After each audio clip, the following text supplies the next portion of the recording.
Rock and roll. We are live. Are we early? Oh, it's 9:01. Oh, yeah, 6:01. We're actually a minute late. Hope everyone's being patient. Right. Pop out my chat. Have everyone know if the chat is working. It seems like it's been working the past few weeks, so that's good. But I always want to check, just in case. Yeah. So how warm is it? We were just talking about this at the end of last week, but it doesn't get too warm where you're at, right? It's not too. It was like mid 70s in Fahrenheit, I guess. It was 105 here today. That sounds crazy. Yeah, it was hot. I'm gonna Google what that is. Celsius. Yeah, that's exactly what I'm doing. 105. That's okay. 40 and a half. Yeah. I'm like laying in the living room doing nothing with the AC on. Yeah, I mean, it's really dry, which helps. But you walk outside, and you can literally, you're like just be baked by the sun. I like it. I'd much prefer that here in the summer than any sort of cold weather. I was prepared for it. I was thinking about. Well, I wasn't thinking about it. There was a possibility of me relocating to a warmer climate. And I was like, I'm not a fan of it, but I was ready to embrace it. I kind of like the cool, to be honest with you. Like the bit of change here, it's the differential, it's good. I'm comfortable with it, but it's here hot. What happens if we get it? We'll talk about EMP later. So, yeah. Surprise, surprise. And what's going to happen to all those people that are I think, in either case, anywhere you have extreme weather, like unless you're in Southern California or somewhere where it's just a tight range year round, you're going to have people that die because of not having climate control, whether that's no heat where it's cold or no air conditioning where it's hot. But I think in general, it takes a lot, like here, or even certainly somewhere that's not quite as hot as Vegas, but like Florida or something where it gets really hot, most of that is a comfort issue. Like most healthy people in most situations, you're lying in your house, you're sweaty, you're without fans, but you're not going to die, as long as you have water. Same is not true of the cold. You have to have some kind of heating, some kind of fuel to burn if you're somewhere where it's for well below freezing. Yeah, so, dude, I hear you, but like being Canadian, 75% of our land mass is what's called crown land. The majority of that, there's trees everywhere. There's water everywhere. And so for you guys, it's not people really rural who just have to chop down a lot of wood. It's at least there. There's a lot of parts of the United States where that's not the case. Like if you're in Chicago or something, you know what I mean, or New York City, you're gonna be freezing. There's no trees around. All those, you know what I mean? And, there's two things I want to mention. They say when you start a fire, this is not necessarily with the cutting down the wood, but more with the friction fires, you get warm twice. You get warm from chopping the wood. Chopping the wood or doing the bow drill or the hand, and then the actual fire. But with respect to California, see, in some respects, it can actually work for you if you were a hardcore prepper and it was like, okay, get out of these wastelands because we got no power, we got no this, we got no that. So like the deserts and really remote areas, everybody's going to be going away. So if you had the skill set and the resources to survive, those could actually be safe places to go to because everybody's going to be going away from there. And I've mentioned that before, like specifically, there is an advantage to being in a place that's super inhospitable if you have the preparation, the skills to survive there, because almost nobody else can. So you're not going to, it's going to be harder for you to survive, true, but it's almost impossible for people who aren't ready for it or trained for it. So you might be alone. Like here, if there literally was some kind of mass grid down event like an EMP or something, there's not going to be too many people here after the first few months. That's right. It's just they just won't have water. The heat would get something. You know what I mean? Same with anywhere where it's bitterly cold or just super isolated in general. Exactly. So that would be one advantage if you have the preparations. Yeah. And if you had the resources and skills, in theory, technically they'd be safer. I mean, because you just be there by yourself. Yeah, you could. And I don't want to sound like a broken record, but your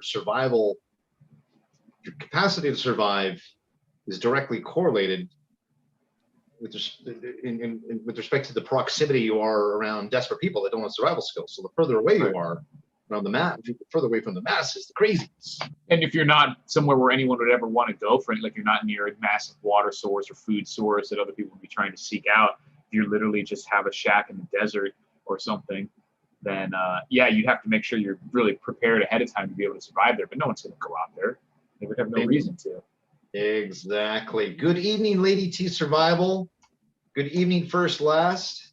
Good evening, Stabbin' Joe Scarborough. We even got a guy named Big Dick Bigger. Okay, BDB, I'm going to call you that. Yeah, BDB. There's no EJ or JJ. Yeah, JJ has not been able to do it for a while. He said maybe one day he'll be able to come back, but we don't know the status on that. Hopefully. We're waiting, JJ. No, it's just to clarify. It's still cross my fingers will come back. I'm not giving you the, you know. Yeah, exactly. We'll have JJ back. What's this? The British one. The British one, right?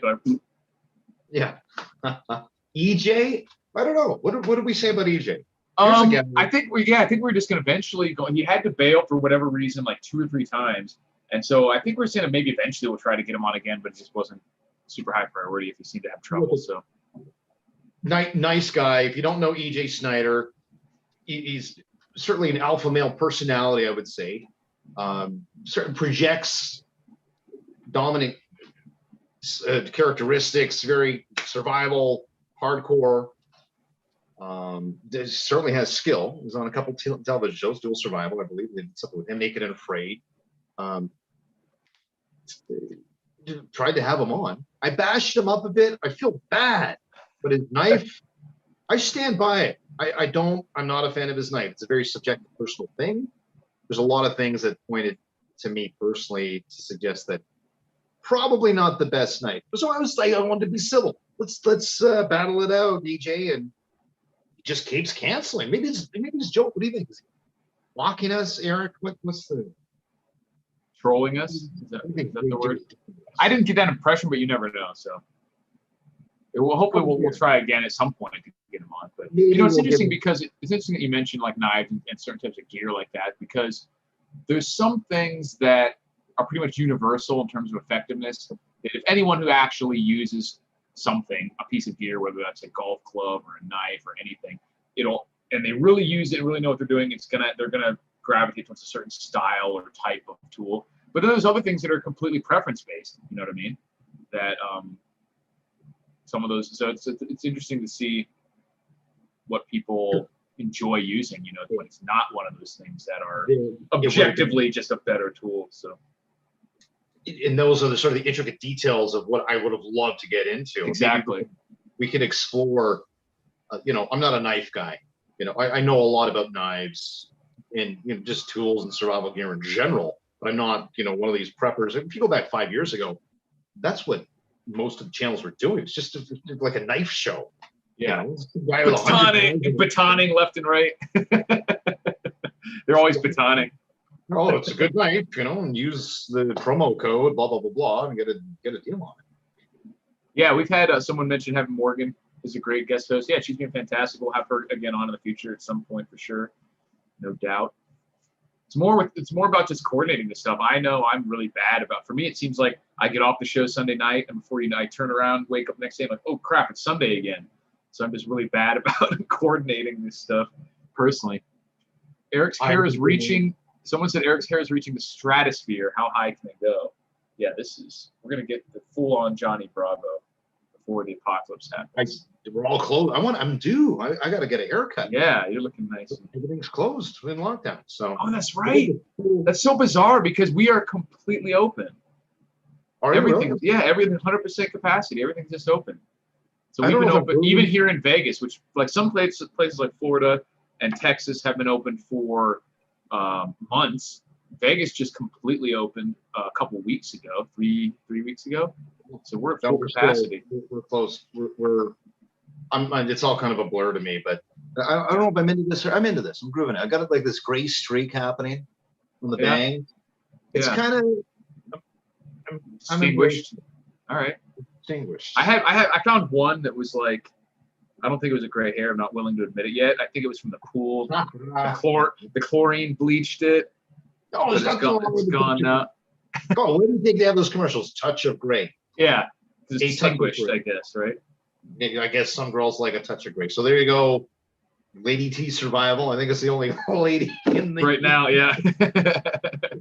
yeah that we know of. There you go. It's all for you. There's your touch of gray. She can answer. She can say yes or no to the touch of gray. But anyways, let's get on track here. So my name's Chase. Prepper Logic's my channel. We got Eric, obviously, the Lord Humongous, and we're 2 of 3 parts of what we call the Prepper Trifecta. And we have a rolling theme this evening. What did you call this again? It was EMP. What's the So it's a title again? prompt, but yeah, it's things to do, because I don't think we ever settled on a specific number of things, like 3 or 5. But it's things to do, specific things to do last minute when because we've had that theme with crypto last time. Like we know we have somewhere between 24 and 72 hours before an EMP hits, because sometimes maybe the government finds out and gives you notice or something. So that's the scenarios. We have this little bit of time, but you know it's coming. What specific things do you do? Now, for the audience, can you, or a small part of the audience, as most people know, can you explain what an EMP is and what it would do to society? So for those of you who don't know, and I'm sure most of the people here are tracking this to some extent, but when a nuclear detonation occurs, sometimes it's natural from the sun. I think that's most of what we'd be assuming in this case, because you have noticed a mass solar flare, coronal ejection, just shoots electromagnetic waves at the Earth that are powerful enough to disrupt electronics, communications, and potentially actually damage electronics and like fry them permanently. So, but you have noticed, because just like sun's 93 million miles away or whatever, it takes a long time for them to get here. I think the radio waves actually travel slower than the light, so you have even more time, so they can witness this ejection, and we know we have a certain amount of time before it would get here. So that's the potential scenario. That's right. Yeah, certainly. And I don't know if it's 2 days or 3 days notice. Somewhere between the day and 3-day time frame, if I'm not mistaken.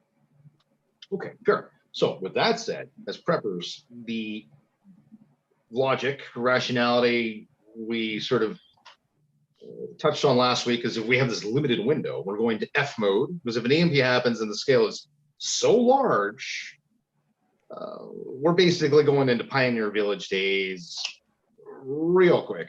So the question is, what would you do? What would Eric do? What would I do? What would the audience do? Maybe they can chime in too.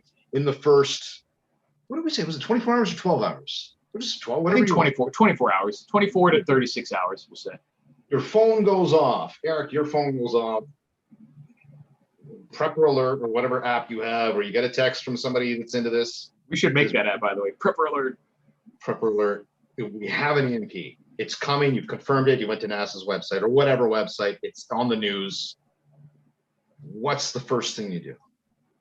For me, I think I would have to, because I was writing this down, I think the biggest decision I would have to make is whether I was staying here or trying to take that time to go meet up in locations that, like my family's at, that I know are better for long-term survival and things like that, and try to make that trek last minute with the 12 to 36 hours that I have. Okay, so maybe I'll give you my first, and then we'll kind of go back and forth between first, second, third, or whatever. Okay.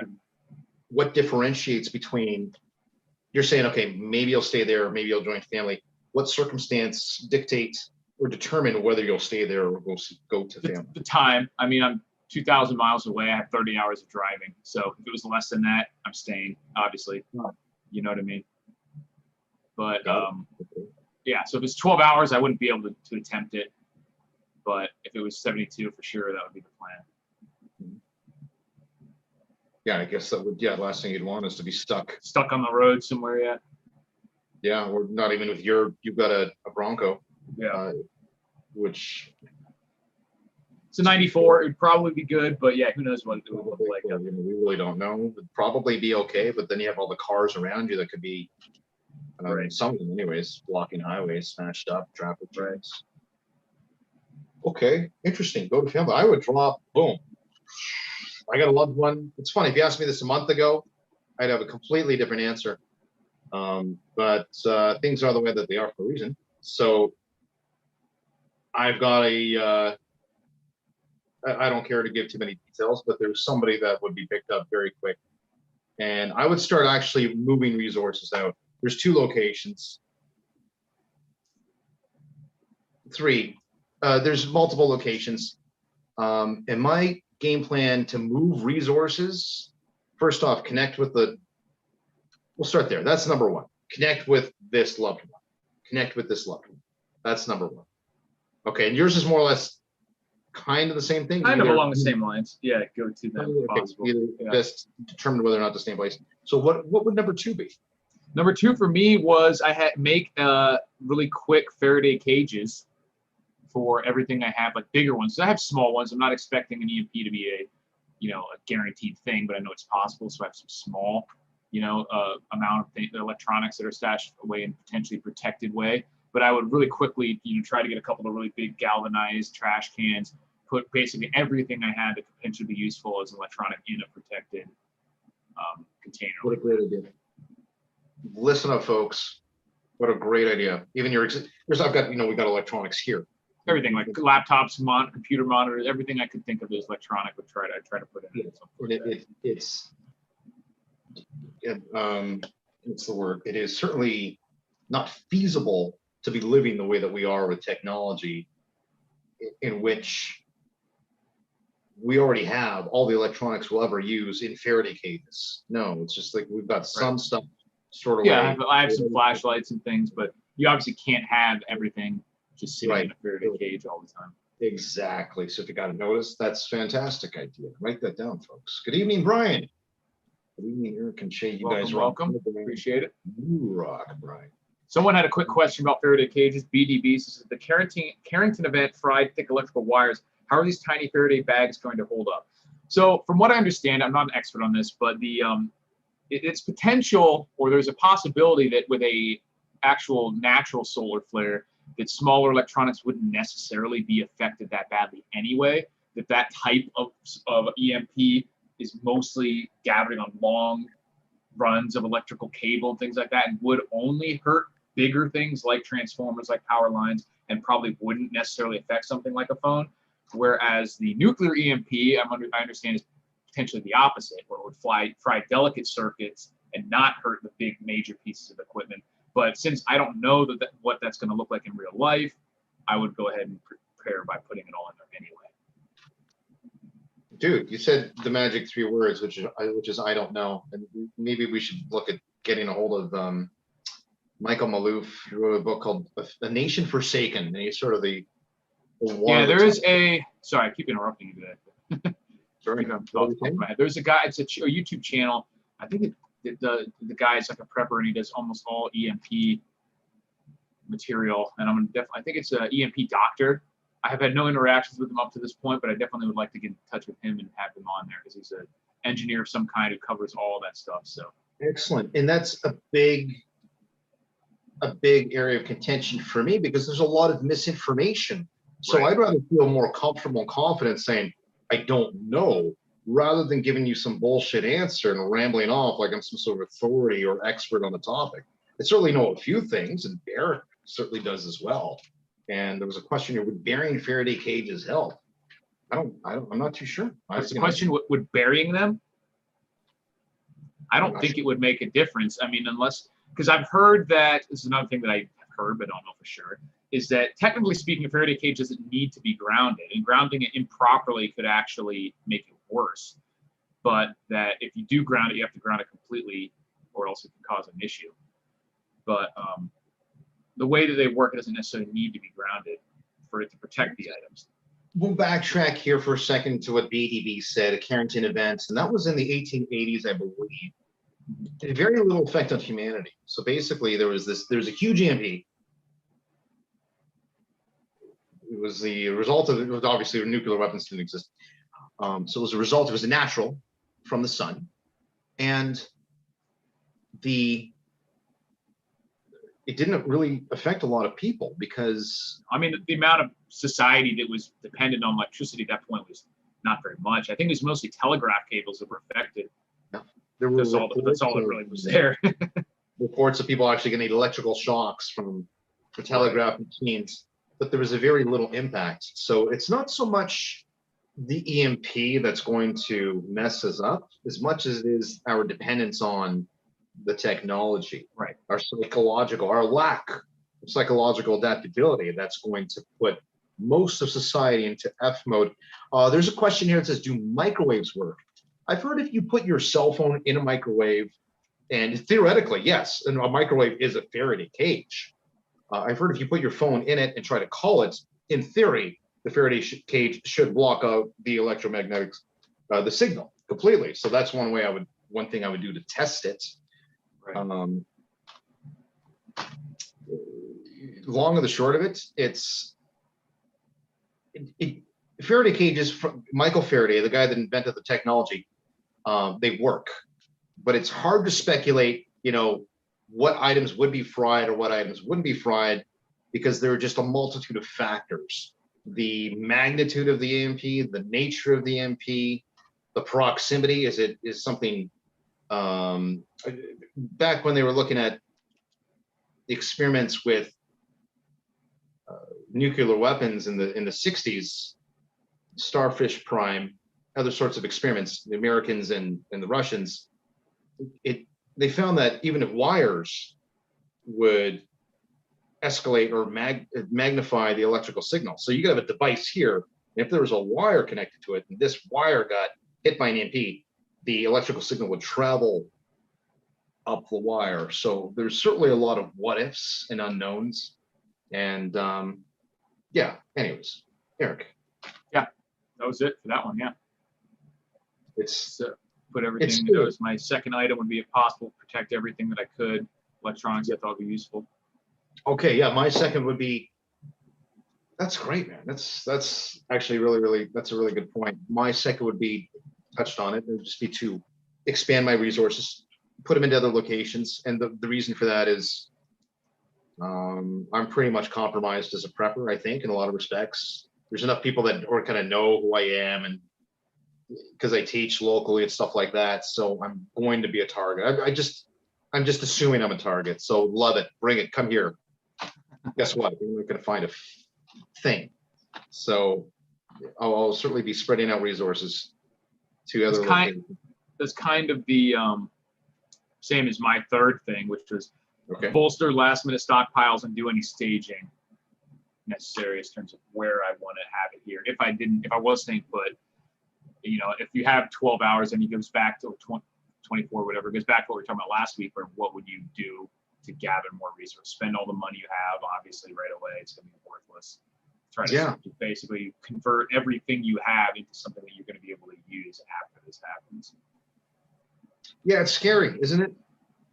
Pretty wild, yeah, if it really happens. The concept of EMP is quite terrifying, and it would be very humbling for humanity to experience, because that's one word. We live in such a superficial world of narcissistic, self-entitled people. Yeah, who are basically useless at doing anything, even with all the electricity going. Yeah, no kidding. Super technology at their fingertips is just right. Yeah. So, ladies and gentlemen, thanks for joining us. If you do have questions, you know what would work really well? Super chat, because I have a hard time seeing the screen. So yeah, that's true. I want to listen. I want to read your question. I want to read it. If you want me to read your question, super chat. It's easy way to see it. It just you know what I'm saying, Eric? I do. I agree. It's a good idea. I don't know why I didn't think of it myself. There's a lot going on here. It's so much. But if it is super chat, then we could see your questions easier. Speaking of questions, I was going to deal with his too. He remembers back when the coronavirus apocalypse was at its peak, and everyone was freaking out about toilet paper. So he chose to come on one week in front of a giant wall of toilet paper. So he says, now that we have a meat shortage, we'll chase it in front of a giant wall of beef. That would be even better. Just sides of beef hanging behind you on hooks.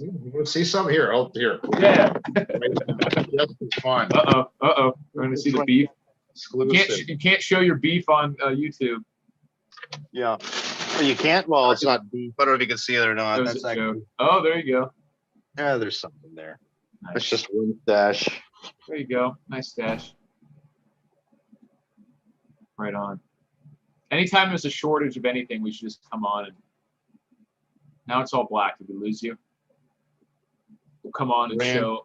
Random tip. Oh, there you go. Yeah. Ram it, like literally, like ram it in there in the can because it'll shrink. But yeah, that's one thing I've got a lot of is the protein. So Good deal. quick tip. What's your third item then? Geez, I don't think I went to 3. I think I just said I was focusing on those 2. Okay. And that was it. But I'm sure I can cut off the top of my head. It would probably. I was thinking like GPS. Like I would give it to certain people in the community. It's like, okay, I want to stay connected to you. You're a doctor. I want to stay connected to you. You're a mechanical engineer. I want to stay connected to you. You're into this field. You know, sort of the people with skills, people that have merit, that connected with this sort of thing, right? So I was thinking, you know, maybe I would give them some sort of map or an address or something to give them the capacity for them to connect with me down the road. GPS wouldn't make sense because it presupposes A, Satellites, yeah. B, the whole system's working. So we're touching unprecedented ground here for me. I would certainly have to be able to connect with certain individuals. So I'd probably drop something off, something on their door, in their vehicle, on their windshield, or something like that to say, look, okay, it's me. You know, when things clear down because you're staying here because you're sick mother or whatever, you know, come see me in 3 months at this neutral location at such and such time. Good idea. It's actually very, very similar to my fourth one, which is gather trusted people. So like we've talked about before, the people who you would most likely want to have on your team in some sort of disaster scenario aren't always the ones who are also preppers. You know what I mean? Like I said, they might have some other sort of skill, like a doctor or whatever, or they might just be someone that you know is a legit person of good character and good skills, but they're just not a prepper for whatever reason. So that would be next on my list. Gather those people, try to set up some form of communication with them, potentially just bring them to where you are right then. If I'm staying put and they're that trusted, like first tier friend, you know what I mean? Get them in, say, hey, we're just going to ride this out together kind of thing. Bring them on board right away if possible. Yeah, so definitely gather and connect with trusted or useful people before everything goes. Sorry, finish. That's it. That was pretty much the same exact thing that you said. Let's elaborate, go down that rabbit hole even deeper because that's still in you know, sketch mode in my mind anyways, with respect to how to connect with other people. Maybe the audience can chime in there too. So you put the word out to say, yes, I want this individual to be able to connect with me. I don't think I would bring them right to my location. Depends on who it is, yeah. Because they're going to show up with the brother-in-law on the, you know, I don't know. You know, right. Maybe some people are kooky. It's unlikely they're going to show up just by themselves. So the way I would spin it is I would do it so that it's like just show up at this neutral location at 2 p.m. Like a rally point, yeah. Yeah, some kind of rally almost would have to be in place. Just because I don't know. Yeah, sorry. And then you could, from there, say if you needed to, bring them back to your real spot, or just deal with whatever you need to there, and then all go your separate ways and just have a you could make up your story. I mean, if you thought, I guess you'd have to be a quick judge of character, because you'd either have to say, yes, okay, let's go back to the rendezvous, go back to the main location, because once they come to your camp, it's salvation. You're at the end of the yellow brick road. I mean, how do you get rid of somebody that you've brought in? You've got, like, we'll just say your scenario, it's other preppers. So you've got the mechanical engineer, or the doctor or the nurse, right? I know there's a couple people I'd say, yes, for sure, I'll take you. But I don't know what kind of baggage that comes with. Yeah, do they have 6 kids or whatever they're going to show up with? You know, who knows? Kids are, okay, fair. You know, kids are different. I'm thinking more girlfriends and their friends and their mother-in-law, all that stuff. Yeah, maybe they just, you know, who knows? You're right. Yeah, maybe it could be any number of things.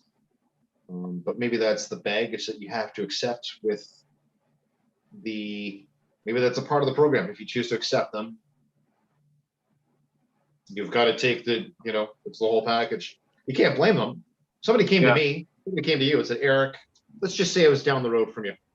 Dude, shit's going to hit the fan. We can come to my location.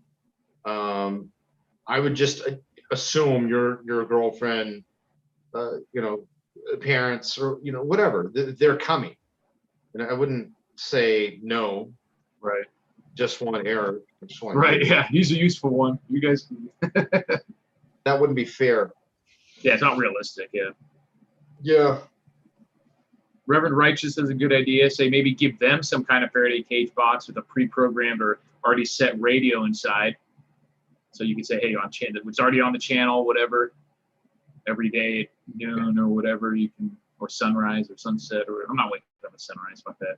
So every day at sunset, on the radios. Now, honestly, I think it's very likely that if you did protect a handheld radio or any sort of communication devices, there's a very good chance they would work a lot better after an EMP and have a lot further range because there would be no interference if everything else was fried.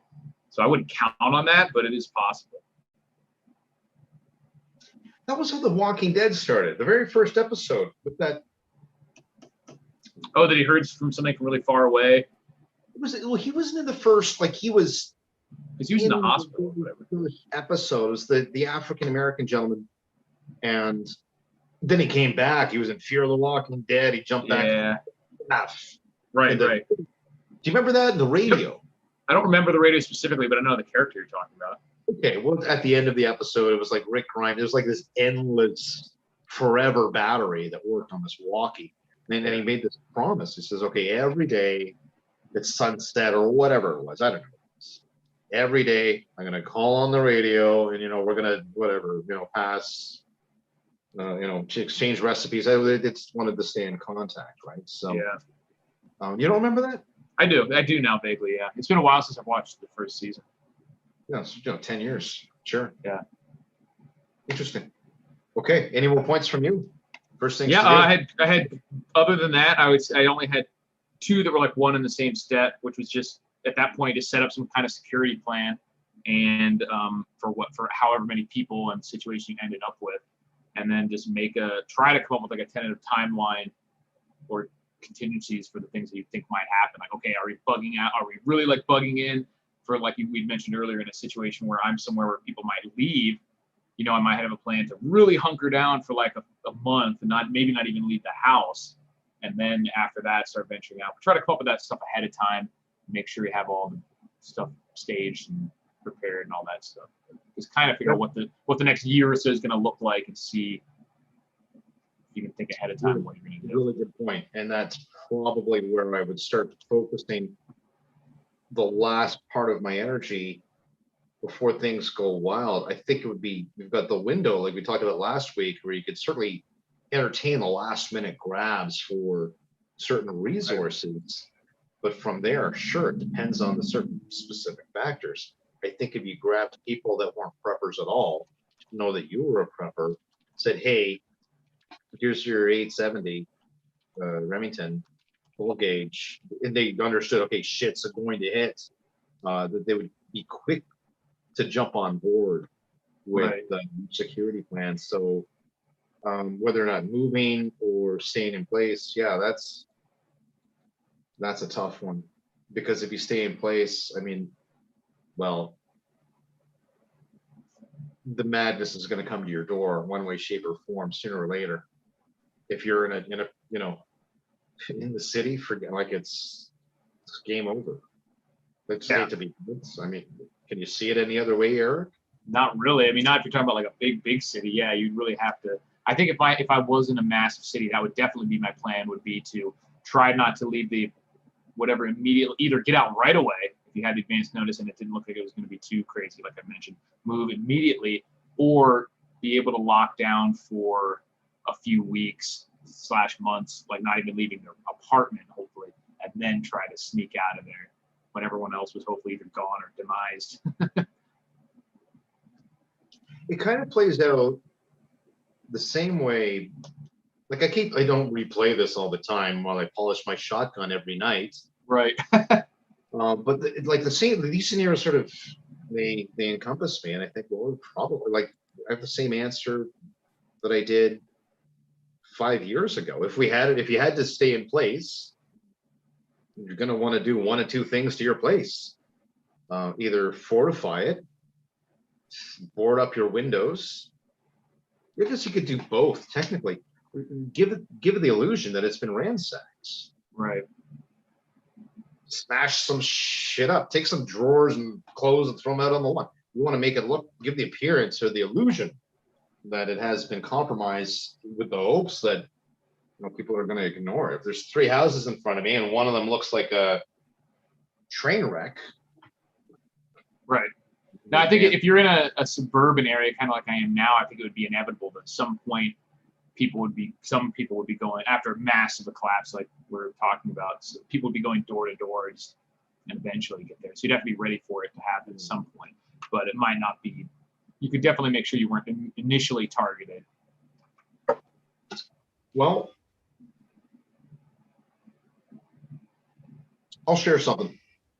I have a series that came out. It's called Advanced Prepper Concepts. This is a part of it. This will be part of a future video. But I think it's cool we got this crowd here, and I want to share part of this concept with people because, okay, thanks for joining us. So it just sort of elaborates on this theory. And the idea is you certainly want to give the illusion that whatever happened here happened. So one thing I would do, and you may wish to do this too, at your bug out location is, we'll say it's up here. So the entrance is here, and the road eventually goes to the location. What I would do is find a camper. Those pop-up trailers. Take like it halfway, so they don't go further back, kind of thing. I'll take a step further. Yeah, not even halfway. Close. Not only that, pop it up, burn that mother down right away. And there's things you can do there's illusions you can impose to sort of suggest there's nothing else and above and beyond the trailer, which you'll have to watch my channel to get into that. It's probably going to be 6 months before I release those techniques. But here's the concept, or the premise is that you've got a driveway. People will, the band of criminals, and there's other things you can do to fuck with their psychology, to make a loud sound go off way over there after they see a burnt trailer. But if you walk up a driveway and say, okay, well, it's an RV or it's a burnt trailer. It was on fire. Whatever happened here happened. A, B, right. There's no resources here. There's no reason for us to waste our time here because we already, okay, let's go to the next one. So there's certainly things you could do, and while you're nice and safe and hidden, way down the road. So there's certainly steps, measures you could do as an individual, or with your team to just create an illusion. A lot of this stuff, post-EMP, post-disaster in general, a lot of this is just creating illusions so that people will leave you the fuck alone. Excuse my language. Right. Yeah, if you're not somewhere where you can be physically separated from the people, you're going to have to be basically camouflage. It's just another way of doing camouflage. Various kinds. Sure. Another thing you could do is you could have not necessarily burned out, but have it be already ransacked looking, but maybe leave like a couple things like poisoned food in there, so anyone who takes it just dies. Yeah. Diarrhea. Yeah. Dye pack in it. Like a bank.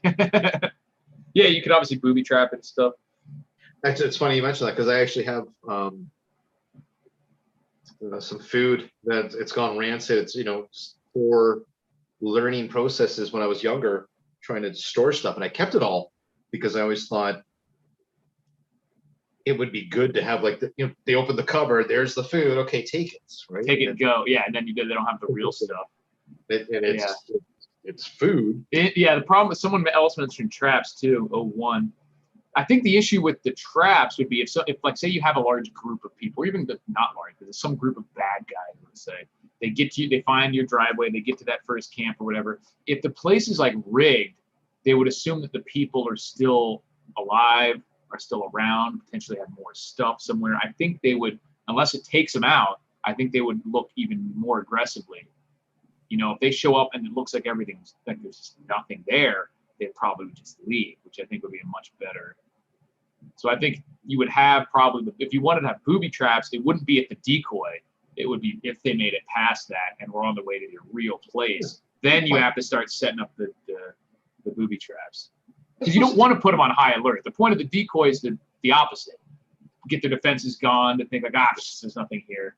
You know, if they seem like an actively defended spot, it's going to make them at least start thinking about, you know, they're going to start looking around. Hey, is there someone in the woods hiding, watching us? Is there more stuff hidden somewhere? Whereas if it's just a burned out trailer, they'll probably just leave. It depends on the nature of the trap. That's what I mean. Yeah, if it's big enough to take them out, then Hey, try to kill go them, for it. Go, yeah, right. What's the Could objective? just be a starving dude and his wife. You know, well, oh, empty trailer. I'm going to take this food. Why not? I would do that. You know what I mean? If I was wandering through the woods and after apocalypse and saw a totally empty trailer with food in it, you tell me you're not going to take it? Probably should recognize that too, in that there's going to be a lot of people that are, they just want to survive. And they're wrapped up in this matrix thinking the pinnacle of survival is money. They think the more money they have, the better survival capacity. It's somehow, you know, is the apex, which I don't believe is the case. Yeah. So the average person, it could just be innocence. You know, it was like, we need to eat. I've got kids. You know, I'm born into this system, and certain things happened, and you know, I didn't prepare because not even their fault. Right. Social media, Facebook, and all these, we're bombarded with garbage every day to try and literally suck the life force of our self-awareness into other places. So you can't really, I don't blame people for their lack of self-awareness. Yeah, it's a human natural state, I think. Like we're lucky that we've, for whatever reason, whether it's genetic or we've taught it to ourselves, we've managed to rise above that with situational awareness and preparedness and all that stuff. Yeah. So I guess the long and the short of it is, it's everybody that walks up your driveway isn't an enemy. I was just going to say that, and it's a good point to bring up because it's something that comes up a lot when we talk, like instantly when we talk amongst people who are already considered as preppers, is that like after an event, there's this idea, which I don't think these people would actually do that. I just don't think they're thinking through it. But this idea that they think that like, oh, anyone they see, they're just is going to be automatically assumed the enemy. They're going to pick them off from, you know, 800 yards away and all this bizarre stuff. Like really, if you just see a group of people walking down the road and they say, oh, what's this, a building? And they come, you're just going to open fire, just take them all out. Really? That's the plan?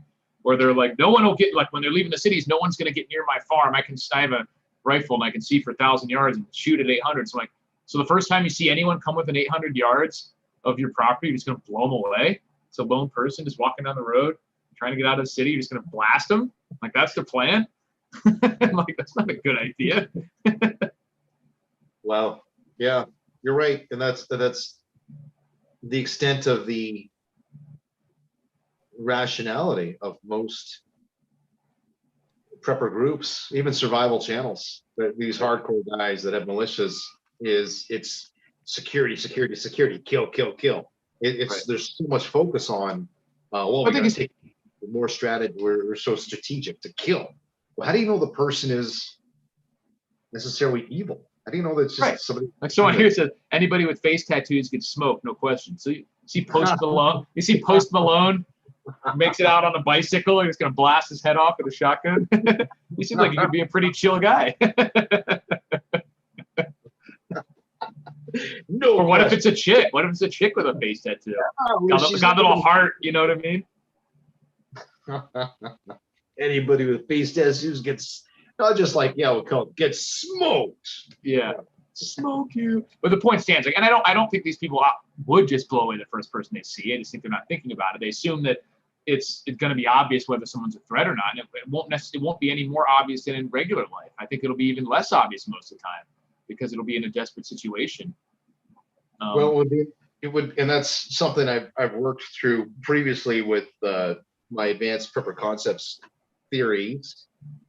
and videos is a way to determine ethics, determine, okay, we've got a group of nomads. Is there morality or ethics, or is there no morality and ethics? And it's ironic Right. because I have videos on doing things that are like specific to this exact scenario, which I'm not going to share. So you'll have to check my channel out to get more information on that. So a video on that will be released in the next month. Someone said, sorry, go ahead. Getting into your, we'll just say your circle, and what could you do to determine, okay, is this person ethical or not ethical? Someone had said, sorry, I think we have a delay, so I keep cutting you off. Someone said, yeah, they blow a guy away. Turns out it was their local pastor checking to see if they needed anything. Yeah, like what if it's a local militia group? It's like, you know what, we're squared away. We're going to make welfare checks. We're going to bring you free gear and stuff. And then you see him coming down the road, like 6 guys with rifles, and you just open, just fucking chew them all up. Hey, you open up his bag, there's parcels of food with all their names on it. Book of Mormon in there. There's just the kids with the white shirts on coming to proselytize during the apocalypse, and you just empty them, put the magazine into them. That's funny. Not to mention that could definitely cause some sort of retaliation too from other people who were, if you smoke somebody who's out there trying to gather wild edibles or something, they don't know they're on your property or whatever, and you're just like, tough shit, you fell in the bear trap. Sucks to be you. There's gonna certainly, feed you to my dog now. and you know, this certainly applies to all realms of preparedness. It's not just EMP, but there is the opportunity for manipulation. I think there'll be a lot of manipulation in scenarios like this. There was a movie with Denzel Washington. Book of Eli? Yes, where the scene was a woman in distress. I actually used this scene in a survival training exercise years ago at the Arc 2 bunker, where I had somebody pretending they had an injury to divert somebody's psychological attention over here. Right. And then immediately afterwards, I had somebody point, it was a paintball gun, but a firearm at them and say, so basically, you know, take off your bug out bag, take off your, your boots, whatever it was, right? Just to throw them off. But the initial snap was this person saying, "Oh, help me, sir, help me, sir." This is actually after they went through the bunker. They had to go through this maze and whatever. And it was just to put them in a state of sympathetic, where, oh, well, should I help this person? Right. And then a few seconds later, boom, a rifle pointed at them. Take off your bag, authoritative. Take off your bag, drop it on the ground, turn around, hands up. And it was interesting to see the psychological reaction. So I've got a watch here as an example, and people, they had items, and you could see the psychological transcendence between the thought process of, like, they hesitated. They're like, okay, do I put this? They knew what to do. They knew the demands, but it's right. Like, should I put this down? It was like immediate fight flight scenario. So, like with the Book of Eli, there'll be a cesspool of manipulation. Do you know that movie at all? Because there was a scene of the girl. Yeah. Do you remember the scene of the girl saying, "Hey, help me," and then it was kind of a booby trap? Right. Like they tried to jump him, but he ended up killing them all. And then she was like, Right? And I think that's what happened. I've only seen the movie maybe 2 times, but. Yeah. All right. We're at 10 minutes left. This flew by. This was fun tonight. It was good. Good topic. Yeah, someone mentioned armed group in the apocalypse. Shocking. Yeah, exactly. I mean, like, that's kind of goes back to what I was saying. Likely everyone is going to have weapons. I certainly will. So just seeing someone walking around, like I said, no one's going to know if they're on your property or not. Especially if you're a rural area and you don't have and even if it is like marked private property, what are you just supposed to stop and whoops? I guess I'll go around. It's like the fucking apocalypse. You know what I mean? Everything's private property, or was, so you can't just blow everybody away. Well, thank you very much. The Jesus follower says, Patreon is awesome. Which I think it's got the same avatar, but then it says Che, your Patreon is well worth the money. And well, thank you very much. So it's funny because what we're talking about tonight. There's so much. There's, yeah, I'm not trying to get any. I'm not giving myself a plug here, but we're basically a lot of the stuff I'm doing right now is I'm starting off with a lot of access control stuff and how to determine if a person is ethical, not ethical. Fuck with people's psychology, with different sorts of things, because there's no rules out there. If we have an EMP, right, it's game over for 90% of the population, according to William Forstchen, 1 second after. Right. Yeah, and I don't disagree. It's hell on earth, man, really. And it's going to be a sad everything, really. Right. So. Wow. Shitty, sad note. Yeah. I don't have any memes tonight. I had a couple that I'll have for next week, but they're not on the computer. I just had them on my phone. So I'll compile them for next week. Yeah, good. What's your favorite one? I think we touched on this last week a little bit. Oh man, I'd have to look back. There's been so many that have made me chuckle, but I'm having trouble thinking of anyone specifically off the top of my head. I see so many memes online throughout the day, just random ones. You're a Twitter addict. Yeah, that's true. Facebook? I am. Not really Facebook. Facebook is lame. I said it. Literally, the only reason I have Facebook is to keep in touch with people who that's the only way I have to keep in touch with them. Some and it's easy to create events on there and contact multiple people about it. But they need to come up with something different than Facebook is terrible. I hate Zuckerberg. They need to get off just on principle, probably. But just haven't yet. I've got so many. I think I've like 20 folders here filled with memes. There's Nice. one. If I can find it, it's my favorite because there's too many. There must be 150 here. But listen, folks, thanks for joining us. While I'm looking for these memes, we have this. I don't know if we should be doing the memes if we have guests. Maybe we have a rule there. Yeah, we'll save it for when we don't save the time, because we go through the hours pretty quick with guests. We had the gentleman with the, he's got his PhD. Do we really want to be like showing memes? Right. Like, excuse me for 1 second, doctor. I'm going to show this meme about somebody's ass. Exactly. Yeah. But there was one that my favorite from yours was we talked about it last week when the staircase, the monkey bars falling out. Yeah. That's a good one. All right. Let's see. Alcman Terteus, this is a resident of North America. I will take an EMP over full eruption of Yellowstone. I don't know. I mean, obviously for me in particular, I'm in the danger zone for a Yellowstone eruption. Not like the immediate danger zone, but I'd probably be covered in a pretty good ash cloud within the next few days. Let me see if I can find that Yellowstone map. But that still, as devastating and completely catastrophic as that would be, it would only affect a portion of the country, whereas a massive EMP like we're talking about would be the entire country, potentially the entire continent/world. So if I had the choice, a trolley problem here, pull the lever and one side goes to the Yellowstone eruption and one side goes to the EMP, I think I would have to go with the Yellowstone eruption because it's just the loss of life would be less from that, I honestly think. But you never know exactly how bad that eruption could be too. There's some people who think it could be so devastating that it would cause almost like a nuclear winter type because of the ash cloud. But there's no way to know for sure. It says I am just outside the secondary ash. I'm on the border between the primary ash zone and the secondary ash zone. So I'd probably get no direct coverage of ash, but it would be hairy for sure. The kill zone looks like it wipes out pretty much all of Montana and Wyoming and a big portion of Idaho and the top of Utah. Colorado, Nebraska, North Dakota, South Dakota are all covered in the primary ash zone. And then the second, what are you looking at?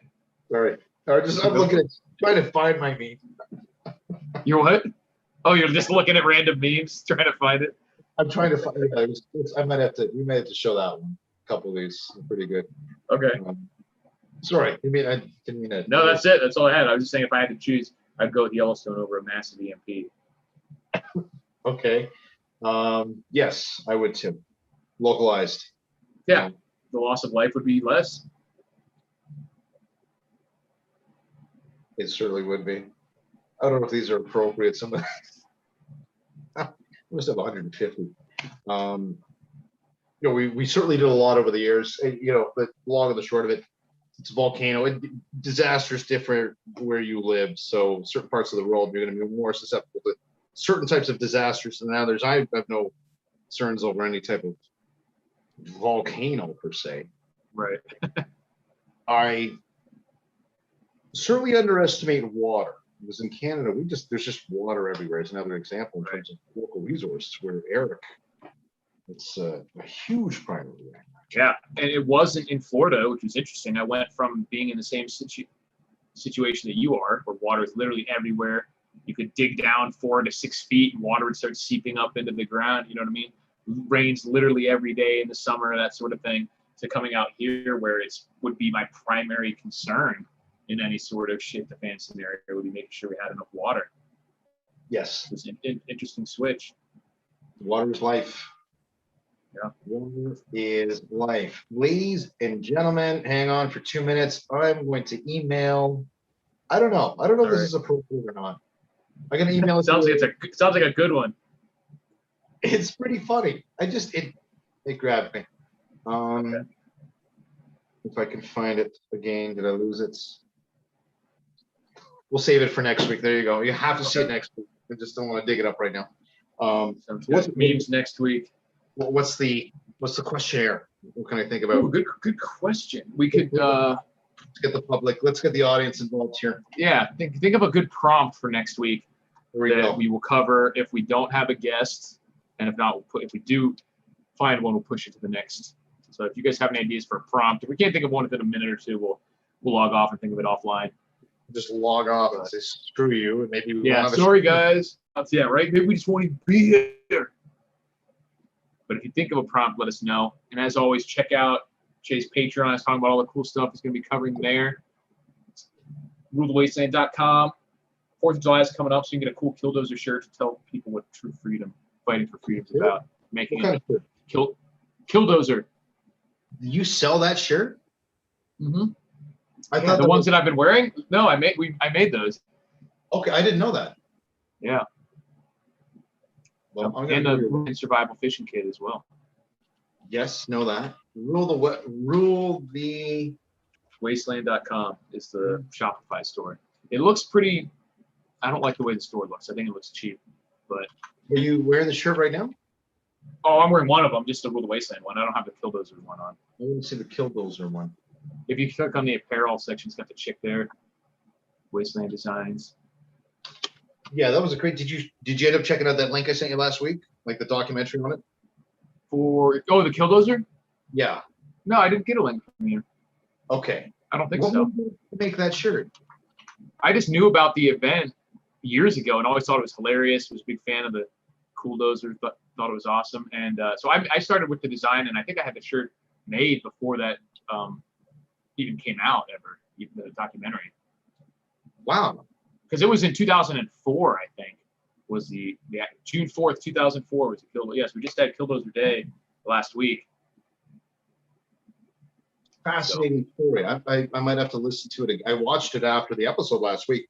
What I will do for the audience is, if you don't get the last 2 minutes, people are probably like, what the hell are you talking about? I didn't know that was your shirt that you created on your website. I just thought it was just Killdozer. But for anybody that would like the backstory, I'm going to put it in the description right now. Cool. It's a great. I'll do that like 5 times so you know it's me and you can see the link. If anything, listen to the first 2 minutes, because the guitar intro. I love the guitar intro, but it gives you a great abstract about a story, which conversely, forget about preparing for disasters, natural, man-made. This was an innocent man that just wanted to be himself and do his own thing, and society fucked him, basically. So hence the Killdozer story. I highly recommend you check out that link. There's no affiliation or anything, but it will give you certainly some backstory with respect to why Eric has a cool shirt. I didn't know you sold that shirt. Yeah. And the reason I like the story is because, I mean, for obvious reasons, it's amazing to do something so cool. But in general, I think like when you think of somebody snapping, you know, you think of like a one-time thing that you just go, fly off the handle and do something right then when you're having that like emotional outburst. But this story goes to show you what kind of a impact you can have, for good or bad, even against something as, you know, as powerful as the government, if you just put planning, you know, into it. You sit down, instead of just lashing out, you go back, make a plan, execute the plan over a period of time.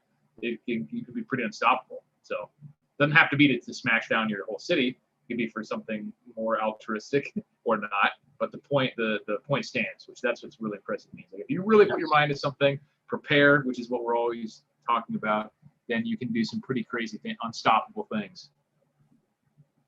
Yeah, it's unfortunate that it didn't have to be that way. Right. It was just basically government incompetence that forced a good man to, well, I'm looking at your shirts now. Death before dishonor. Yeah. Let freedom roll. Roll. We got get mad and get even. Very cool. Very cool. Gray, green, or black. You can choose other colors too. When you open it up, there's a whole drop down of all different colors. Oh yeah, there you go. Okay, olive, red. Neat. Okay, ladies and gentlemen, check out that link. The Killdozer, this negative ending. Watch the Killdozer ending. Killdozer. Any suggestions for next week? I didn't see any. We'll come up with our own. Let you guys know. Yeah, Killdozer and Sky King is another hilarious one. Where the guy stole the plane and just flew around for a while. Hold on. New virus that is 10 times deadlier than COVID. How would you react? Well, you know what's funny is I saw that and I was thinking, I think you would know how we'd react, because when it first came out, we thought it was 10 times deadlier than it. So basically how we were reacting in the first COVID Trifecta live streams, that's pretty much what we would do. Same thing. Or maybe we could put a spin on that, like what we would have done differently. If it's kept being that bad, as bad as we thought.